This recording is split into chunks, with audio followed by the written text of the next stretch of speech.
এর পক্ষ থেকে রাজ্যের হেলথ ডাইরেক্টর সাহেবের সঙ্গে দেখা করতে এসেছি। মেন ব্যাপার হচ্ছে, আপনারা সবাই অবগত আছেন, গোটা বিশ্বের যে চলমান পরিস্থিতি চলছে কোভিড-19-এর, সেই জায়গায় দাঁড়িয়ে থেকে দিনরাত ডাক্তার, নার্স, প্যারামেডিক্যাল স্টাফ, যারা ল্যাব টেকনিশিয়ান আছে, রেডিওগ্রাফার আছে, অপটোমেট্রি আছে, ফিজিওথেরাপিস্ট আছে, প্রতিনিয়ত ওটি টেকনিশিয়ান আছে, তারা প্রতিনিয়ত রোগীদের পরিষেবা দেওয়ার জন্য দিনের পর দিন অক্লান্ত পরিশ্রম করে যাচ্ছে। কিন্তু সরকার তাদের জন্য এখন অবধি কোনো রকম কিছু ভাবেনি।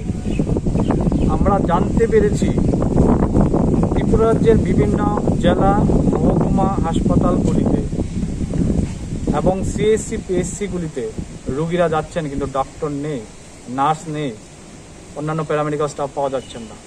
সেই জায়গায় দাঁড়িয়ে আমরা গত 3 দিন আগে খুদ সরকার, এজিএমসি এবং ডিবিপি হসপিটালের এমএস ওনার স্বাক্ষর করা একটা কাগজে উনি নোটিফিকেশন জারি করেছেন।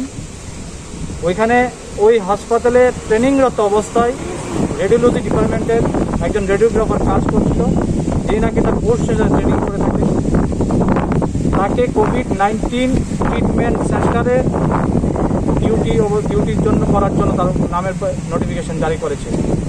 আমাদের প্রশ্ন হলো, ট্রেনিং ছাত্রকে কেন কোভিড-19 ট্রিটমেন্ট সেন্টারে ডিউটি দেওয়া হয়েছে? যদি লোক না থাকে, রেডিওগ্রাফার থাকা সত্ত্বেও কেন তাদেরকে না দিয়ে একজন ট্রেনিং অবস্থায় ছাত্রকে দেওয়া হয়েছে? যদি লোক না থাকে সরকারের কাছে, তাহলে নতুন সরকার রিক্রুট করা হোক।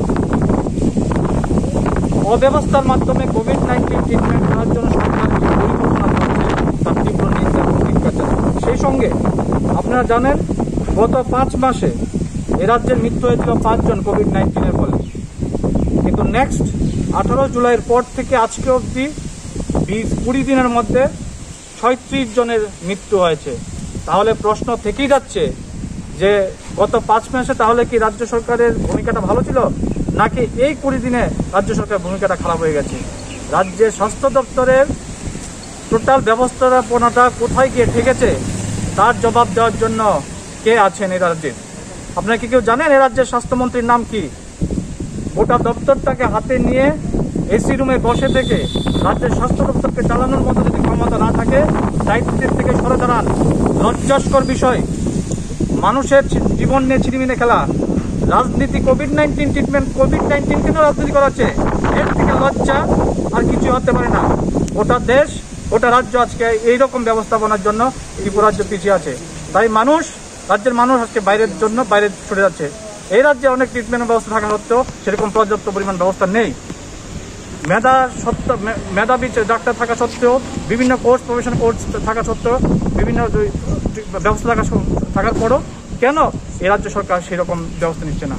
এর থেকে আর লজ্জাস্কর বিষয় হতে পারে না। তাই আজকে আমরা ডাইরেক্টরের কাছে জানতে এসেছি কিভাবে একটা ছাত্রকে কোভিড-19-এর ডিউটিতে দেওয়া যায়। এবং শুধু তাই নয়, একটা অপটোমেট্রি ডাক্তারকে কোভিড-19-এর ডিউটি দেওয়া হয়েছে। আমরা জানি মেডিসিন ডাক্তারকে দেওয়া যেতে পারে।